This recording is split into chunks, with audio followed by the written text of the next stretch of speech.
एक बार बादशाह अकबर अपने दरबार में बैठे थे और दरबारियों के साथ चर्चा कर रहे थे। अचानक एक व्यापारी दरबार में आया और बोला, जहांपना, मेरी समस्या बहुत बड़ी है, कृपया मेरी मदद कीजिए। अकबर ने पूछा, क्या समस्या है? व्यापारी ने कहा, जहांपना, मेरी दुकान से पिछले हफ्ते रात को चोरी हो गई। चोरों ने मेरे सारे कीमती सामान चुरा लिए। मैंने बहुत कोशिश की, लेकिन चोरों का पता नहीं चला। मुझे शक है कि मेरे दो नौकरों में से एक ने चोरी की है। कृपया आप न्याय कीजिए। अकबर ने बीरबल की ओर देखा और कहा, बीरबल, इस मामले को सुलझाओ। बीरबल मुस्कुराए और व्यापारी से पूछा, तुम्हारे दोनों नौकर यहाँ हैं? व्यापारी ने हाँ में सिर हिलाया और दोनों नौकरों को दरबार में बुलवाया। बीरबल ने उन दोनों नौकरों को ध्यान से देखा। दोनों अपनी मासूमियत का नाटक कर रहे थे। बीरबल ने कुछ सोचा और बोला, हम इस मामले को भगवान के फैसले पर छोड़ेंगे। बुद्ध भगवान कभी गलत नहीं करते।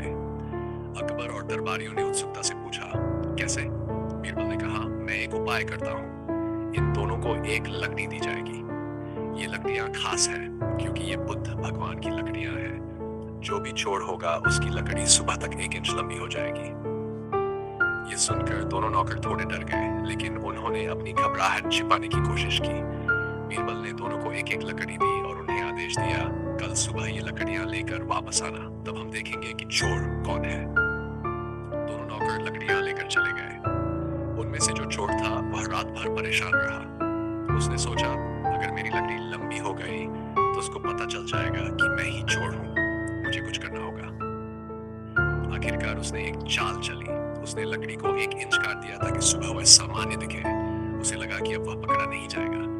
अगली सुबह दोनों नौकर लकड़ियां लेकर दरबार में आए।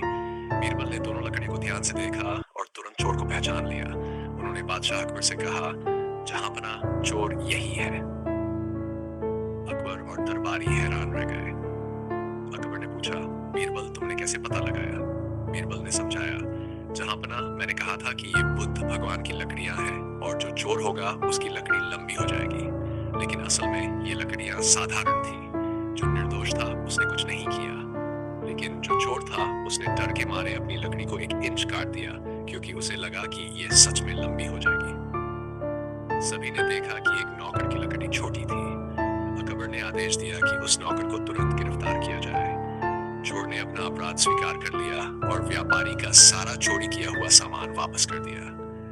बादशाह अकबर ने बीरबल की बुद्धिमानी की तारीफ की और कहा, तुम्हारे जैसे समझदार सलाहकार के कारण ही हमारा राज्य हमेशा न्यायपूर्ण बना रहता है। इस प्रकार बीरबल ने अपनी चतुराई से न केवल व्यापारी की समस्या हल की, बल्कि सच्चाई का पर्दाफाश भी कर दिया।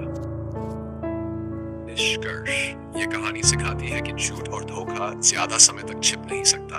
सच्चाई हमेशा सामने आती है और समझदारी से हर समस्या का हल निकाला जा सकता है।